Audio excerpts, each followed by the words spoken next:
লড়বে। অবিলম্বে যুব কংগ্রেসের 11 দফা দাবি পূর্ণ করতে হবে, করতে হবে। নইলে সংগ্রাম।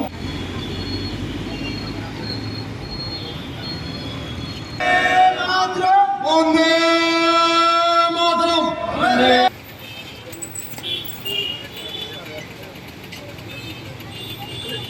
দফা দাবি নিয়ে ত্রিপুরা যুব কংগ্রেস আপনারা দেখতে পাচ্ছেন 72 ঘন্টা এখানে অবস্থান বিক্ষোভ করছে।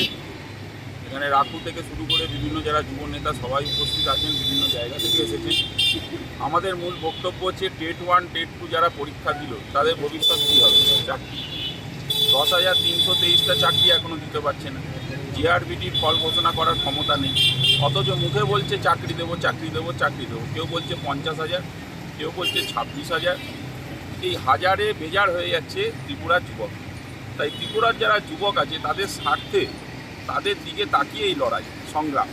এবং আপনারা জানেন যে সর্বভারতীয় সভাপতি যুব কংগ্রেসের শ্রীনিবাস বিবিজি, যিনি ইনচার্জ কৃষ্ণাজি, বিশেষত তৎপর এই ত্রিপুরা রাজ্যের নিয়ে। তার কারণ এই ত্রিপুরা, এটা বলতে খুব লজ্জা আমাদের যে আমরা ভারতবর্ষের 2য় স্থান অধিকার করছি আনএমপ্লয়মেন্টের দিক থেকে, কর্মসংস্থানহীনের দিক থেকে।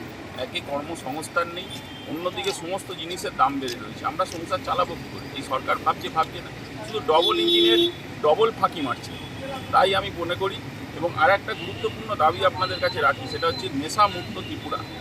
এই নেশামুক্ত ত্রিপুরার গড়ার যে ডাক, এই ডাকটা সমাজের প্রত্যেকটা, আমি আপনাকে বলছি, এই রাস্তার উপর দিয়ে, সিটি সেন্টারের উপর দিয়ে প্রত্যেক দিন হাজারে হাজার মানুষ যাতায়াত করছে। প্রত্যেকটা মানুষ শুনছে, দেখছে আর ভাবছে যে নতুন ত্রিপুরা গড়বে যুব কংগ্রেস, এবং তার আস্থাশীল যুব কংগ্রেসের প্রতি। তার কারণ এই লড়াই প্রত্যেক দিন জানেন কংগ্রেসের নেতারাও আক্রান্ত হচ্ছেন ত্রিপুরাতে, কখনো জারিতাজি আক্রান্ত হচ্ছেন, কখনো সভাপতি আক্রান্ত হচ্ছেন, কখনো সুদীপবাবু আক্রান্ত হচ্ছেন। কংগ্রেসের উপরে আক্রমণ এই বিজেপি সরকারের ত্রিপুরায় নেমে এসেছে। সবথেকে বড় কথা, যুব কংগ্রেস এখানে যারা কর্মীরা আছে তাদের বাড়ি আক্রান্ত, তাদের ঘর আক্রান্ত। তারা যে ছোট ছোট ব্যবসা করে খাচ্ছেন, নিজের জীবিকা চালাতে যাচ্ছে, সেখানে আক্রমণ করছে। এখানে একটা যেন অনাচারের রাজ্যে পরিণত হয়েছে ত্রিপুরা। তাই ত্রিপুরার এই অপদার্থ সরকারের বিরুদ্ধে সর্বসম্মতভাবে এই লড়াই চলছে যুব কংগ্রেস। যুব কংগ্রেস জিন্দাবাদ, যুব কংগ্রেসের ডাকে 72 ঘন্টা কোনো অবস্থানে দলে দলে যোগ দেন।